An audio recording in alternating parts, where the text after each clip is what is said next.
ಮೊದಲನೇದಾಗಿ ನಮ್ಮ ಕರ್ನಾಟಕ ಸರ್ಕಾರದ ಮಾನ್ಯ ಮುಖ್ಯಮಂತ್ರಿಗಳಾದಂತಹ ಸಿದ್ದರಾಮಯ್ಯ ಸಾಹೇಬರಿಗೆ ಹಾಗೂ ಎಲ್ಲ ಸಂಪುಟದ ಸಚಿವರುಗಳಿಗೆ, ನಮ್ಮ ಮೈಸೂರು ಜಿಲ್ಲಾ ಹಾಲು ಒಕ್ಕೂಟದ ಎಲ್ಲ ರೈತ ಬಾಂಧವರ ಪರವಾಗಿ ನಾನು ಧನ್ಯವಾದಗಳನ್ನ ಹೇಳಲಿಕ್ಕೆ ಬಯಸ್ತೀನಿ. ಇವತ್ತು ನಮ್ಮ ಸರ್ಕಾರ ಏನು 4 ರೂಪಾಯಿ ಹಾಲಿನ ದರವನ್ನು ಜಾಸ್ತಿ ಮಾಡಿದೆ, ಆ ಹಾಲಿನ ದರವನ್ನು ಜಾಸ್ತಿ ಮಾಡಲಿಕ್ಕೆ ಕಾರಣ ರೈತರ ಒಂದು ಹಿತದೃಷ್ಟಿಯಿಂದ. ರೈತರು ತಮ್ಮ ಒಂದು ವ್ಯವಸಾಯದ ಜೊತೆಗೆ ಹೈನುಗಾರಿಕೆಯನ್ನು ಉಪಕಸುಬನ್ನಾಗಿ ಮಾಡಿಕೊಂಡು ಇವತ್ತು ತಮ್ಮ ಬದುಕನ್ನು ಕಟ್ಕೊಂಡಿರ್ತಕ್ಕಂಥದ್ದು. ಆದರೆ ಅವರಿಗೆ ತುಂಬ ದಿನಗಳಿಂದ ಹಾಲಿನ ದರ ಜಾಸ್ತಿ ಆಗದೆ ಕಾರಣ ಮತ್ತು ಅವರು ದಿನಬಳಕೆಗೆ ಉಪಯೋಗಿಸ್ತಕ್ಕಂತಹ ಪಶು ಆಹಾರ ಇರ್ಬೋದು, ವೈದ್ಯಕೀಯ ಸಲಕರಣೆಗಳಿರ್ಬೋದು, ರಸಗೊಬ್ಬರಗಳಿರ್ಬೋದು, ಇನ್ನಿತರೆ ಅವರ ಚಟುವಟಿಕೆಗೆ ಬೇಕಾಗಿರ್ತಕ್ಕಂತಹ ಪದಾರ್ಥಗಳು ಪ್ರತಿದಿನ ಬೆಲೆ ಏರಿಕೆ ಆಗ್ತಿರ್ತಕ್ಕಂಥ ಕಾರಣದಿಂದಾಗಿ ಅವರಿಗೆ ಹೈನುಗಾರಿಕೆ ಹೊರೆಯಾಗಿ ನಮ್ಮ ರಾಜ್ಯದಲ್ಲಿ ಹೈನುಗಾರಿಕೆ ಕುಂಠಿತ ಆಗ್ತಕ್ಕಂಥ ಎಲ್ಲ ಲಕ್ಷಣಗಳು ಕಂಡು ಬಂದಿರೋದ್ರಿಂದ ನಮ್ಮ ಸರ್ಕಾರ ಅದನ್ನು ಅರಿತು ನಮ್ಮ ರಾಜ್ಯದಲ್ಲಿ ಹೈನುಗಾರಿಕೆ ಹೆಮ್ಮರವಾಗಿ ಬೆಳಿಬೇಕಾದ್ರೆ ರೈತರಿಗೆ ಒಂದು ಉತ್ತಮವಾದ ಬೆಲೆ ಸಿಗಬೇಕು ಅನ್ನೋ ಒಂದು ಕಾರಣಕ್ಕೋಸ್ಕರ ಇವತ್ತು ನಮ್ಮ ಸರ್ಕಾರ 4 ರೂಪಾಯಿ ರೇಟನ್ನು ಜಾಸ್ತಿ ಮಾಡಿದೆ. ನಾವು ಕೂಡ ಆ 4 ರೂಪಾಯಿ ದರವನ್ನು ಸರ್ಕಾರದ ಆದೇಶದಂತೆ ನೇರವಾಗಿ ರೈತರಿಗೆ ಕೊಡ್ತಕ್ಕಂಥ ಕೆಲಸವನ್ನು ನಾವು ಕೂಡ ಮಾಡ್ತಾಯಿದ್ದೀವಿ. ನಮ್ಮ ಮೈಸೂರು ಜಿಲ್ಲಾ ಹಾಲು ಒಕ್ಕೂಟಕ್ಕೆ ಪ್ರತಿದಿನ 8.5 ಲಕ್ಷ ಲೀಟ್ರು ಹಾಲು ಬರ್ತಕ್ಕಂಥದ್ದು. 8.5 ಲಕ್ಷ ಲೀಟ್ರ್ ಹಾಲಿನಲ್ಲಿ ನಮ್ಮ ಮೈಸೂರು ಜಿಲ್ಲೆಯಲ್ಲಿ 4,50,000 ಲೀಟ್ರ್ ಹಾಲು ಪ್ರತಿದಿನ ಮೈಸೂರು ಜಿಲ್ಲೆಗೆ ಕನ್ಸಂಪ್ಷನ್ ಆಗ್ತಕ್ಕಂಥದ್ದು. ಅದರಲ್ಲಿ 3 ಲಕ್ಷ ಲೀಟ್ರು ಹಾಲಿನ ರೂಪದಲ್ಲಿ, 1 ಲಕ್ಷ ಲೀಟ್ರು ಮೊಸರಿನ ರೂಪದಲ್ಲಿ, ಇನ್ನಿತರೆ ಉತ್ಪಾದನೆಗಳಿಗೆ ಒಂದು 20,000 ಲೀಟ್ರು ಖರ್ಚಾಗ್ತಕ್ಕಂಥದ್ದು.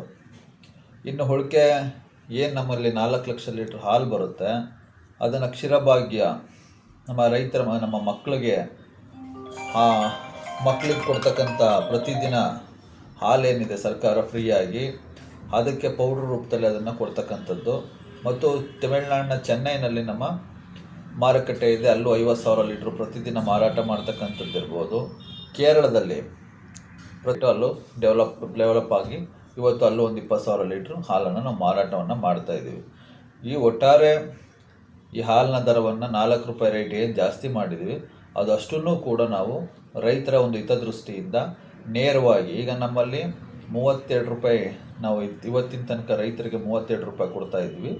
ಈ 1ನೇ ತಾರೀಕಿಂದ ಅದು ಗುಣಮಟ್ಟದ ಆಧಾರದ ಮೇಲೆ ದರವನ್ನು ನಿಗದಿ ಮಾಡಿದ್ದೀವಿ. 2 ರೂಪಾಯಿ ಇದ್ದಂಥದ್ದು 36 ರೂಪಾಯಿ ನಾವು ರೈತರಿಗೆ ನೇರವಾಗಿ 1ನೇ ತಾರೀಕಿಂದ ಕೊಡ್ತಕ್ಕಂಥ ಎಲ್ಲ ವ್ಯವಸ್ಥೆಗಳನ್ನು ನಾವು ಪೂರ್ವಭಾವಿಯಾಗಿ ಮಾಡ್ಕೊಂಡಿದ್ದೀವಿ. ಸರಿ, ಒಂದು ಕಡೆ ಜನಸಾಮಾನ್ಯರ ಮೇಲೆ ಒಂದು ಬರೆ ಬರ್ತಾ ಇದೆ. ಈಗ ಹಾಲಿನ ದರ ಆಗಿರ್ಬೋದು, ಪೆಟ್ರೋಲು, ಡೀಸೆಲು ಎಲ್ಲ ಸಾಮಗ್ರಿಗಳು, ಅದ್ರ ಬಗ್ಗೆ ಏನು ಹೇಳ್ತೀರಾ ಸರ್? ಇವಾಗ ಇಡೀ ದೇಶದಲ್ಲಿ 16 ಬ್ರ್ಯಾಂಡ್ಗಳಿದ್ದಾವೆ. ಅಮೂಲ್ ಇರ್ಬೋದು, ಕೇರಳದ ಮಿಲ್ಮಾ ಇರ್ಬೋದು, ತಮಿಳುನಾಡಿನ ಆವಿನ್ ಇರ್ಬೋದು, ಮಹಾರಾಷ್ಟ್ರ, ಹರಿಯಾಣ ಇರ್ಬೋದು, ಎಲ್ಲ ರಾಜ್ಯಗಳಲ್ಲಿರ್ತಕ್ಕಂಥ ಹಾಲಿನ ದರಕ್ಕೆ ನಮ್ಮ ನಂದಿನಿ ದರವನ್ನು ಹೋಲಿಕೆ ಮಾಡಿದ್ರೆ ಸರಿಸುಮಾರು 10 ರೂಪಾಯಿ ರೇಟು ನಮ್ಮ ನಂದಿನಿದು. ಇವತ್ತಿಗೂ ನಾವು 4 ರೂಪಾಯಿ ನಾವು ಏನು ಜಾಸ್ತಿ ಮಾಡಿದ್ದೀವಿ ಅದನ್ನು ಸೇರಿಸ್ಕೊಂಡ್ರೂ ಕೂಡ ನಾವು 10 ರೂಪಾಯಿ ರೇಟ್ನ ಕಡಿಮೆ ಇದೆ ನಮ್ಮ ನಂದಿನಿ.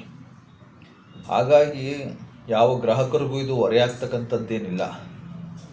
ಗ್ರಾಹಕರಿಗೂ ಗೊತ್ತಿದೆ, ಗ್ರಾಹಕರೀಗ ಅವರು ದುಡಿಮೆ ಮಾಡ್ತಾ ಇರ್ತಾರೆ, ಅವರು ಇನ್ನೊಂದು ಕಡೆ ಅವರ ಒಂದು ಉದ್ಯೋಗವನ್ನು ಅರಸಿ ಹೋಗೋದಂಥ ಸಂದರ್ಭದಲ್ಲೂ ಕೂಡ ಯಾವ ಒಬ್ಬ ನೌಕರರಿಗೂ ಕೂಡ ಪ್ರತಿ ವರ್ಷ ಇಂಕ್ರಿಮೆಂಟ್ ಅಂತ ಇದ್ದೇ ಇರುತ್ತೆ. ಅವ್ರ ಸಂಬಳ ಕೂಡ ಜಾಸ್ತಿ ಆಗ್ತಿರ್ತಕ್ಕಂಥದ್ದು, ಅವ್ರು ದಿನನಿತ್ಯ ಬಳಸ್ತಕ್ಕಂಥ ಪ್ರತಿಯೊಂದು ಪದಾರ್ಥಗಳ ಬೆಲೆನೂ ಕೂಡ ಜಾಸ್ತಿ ಆಗ್ತಿರ್ತಕ್ಕಂಥದ್ದು. ಅದೇ ರೀತಿ ಹಾಲು ಕೂಡ ಇದನ್ನು ಜಾಸ್ತಿ ಮಾಡಲಿಲ್ಲ ಅಂತ ಹೇಳಿದ್ರೆ ನಮ್ಮ ಕರ್ನಾಟಕದಲ್ಲಿ ಹೈನುಗಾರಿಕೆ ಕುಂಠಿತ ಆಗ್ತಕ್ಕಂಥದ್ದು. ಹಾಗಾಗಿ ಅನಿವಾರ್ಯ ಬೆಲೆ ಜಾಸ್ತಿ ಮಾಡ್ತಕ್ಕಂಥದ್ದು ರೈತರ ಹಿತದೃಷ್ಟಿಯಿಂದ ಇದು ಅನಿವಾರ್ಯವಾಗಿರೋದ್ರಿಂದ ಜಾಸ್ತಿ ಮಾಡಿರ್ತಕ್ಕಂಥ ಈ ಸರ್ಕಾರದ ನಿರ್ಧಾರ ಏನಿದೆ ಇದು ಉತ್ತಮ ಒಳ್ಳೆ ಟೈಮ್ನಲ್ಲಿ ಒಂದು ಒಳ್ಳೆ ತೀರ್ಮಾನವನ್ನು ಮಾಡಿ 4 ರೂಪಾಯಿ ಬೆಲೆ ಜಾಸ್ತಿ ಮಾಡಿರ್ತಕ್ಕಂಥದ್ದು ರೈತರಿಗೆ ಇದು ಶುಭ ಸುದ್ದಿ ಅಂತ ನಾನಾದರೂ ಭಾವಿಸ್ತೀನಿ. ಈಗ ರೈತರಿಗೆ ಯಾವ ಇದರಲ್ಲಿ 4 ರೂಪಾಯಿ ಅವ್ರಿಗೆ ರಿಯಾಯಿತಿ ಹೋಗುತ್ತೆ ಸರ್ ಅವ್ರಿಗೆ? 4 ರೂಪಾಯಿ ಈಗ 4 ರೂಪಾಯಿ ಹೆಚ್ಚಳ ಮಾಡಿದಿರಂತ ರೈತರಿಗೆ ನೇರವಾಗಿ ಹೋಗುತ್ತಾ ಅದು? ನಾನು ಹೇಳ್ತಾ ಇದ್ದೀನಲ್ಲ, 37 ರೂಪಾಯಿ ಇದ್ದಂಥ ರೈತರ ಹತ್ರ ನಾವು ಪರ್ಚೇಸ್ ಮಾಡ್ತಕ್ಕಂಥದ್ದು 37 ರೂಪಾಯಿಗೆ. ಈ 4 ರೂಪಾಯಿ ಜಾಸ್ತಿ ಆದಾಗ ನಾವು 32 ಇದ್ದಿದ್ದನ್ನು 36 ರೂಪಾಯಿನ ನಾವು ರೈತರಿಗೆ ಕೊಡ್ತೀವಿ. ಅದರಲ್ಲಿ ಕಮಿಷನ್ ಅಂತೇಳಿ 28 ಪೈಸಾ ಏಜೆಂಟ್ ಕೊಡ್ತೀವಿ ನಾವು. ಅದನ್ನು ಏನು ರೈತರು ಕಡಿಮೆ ಮಾಡ್ತಾ ಇಲ್ಲ, ನೇರವಾಗಿ ಅದು 4 ರೂಪಾಯಿನ ಆ್ಯಡ್ ಮಾಡಿ 36 ರೂಪಾಯಿನೂ ರೈತರು ಕೊಡ್ತೀವಿ. ಒಟ್ಟಿನಲ್ಲಿ ರೈತರಿಗೆ ಇದು ಹಾಲಿನ ಗ್ರಾಹಕರಿಗೆ ಅಂತಂದರೆ ಏನು ನಾವು 4 ರೂಪಾಯಿ ಜಾಸ್ತಿ ತಗೊಂತ ಇದ್ದೀವಿ ಅದನ್ನು ನೇರವಾಗಿ ರೈತರು ಕೊಡ್ತಕ್ಕಂಥ ಕೆಲಸವನ್ನು ಮಾಡ್ತಾ ಇದ್ದೀವಿ. ಓಕೆ.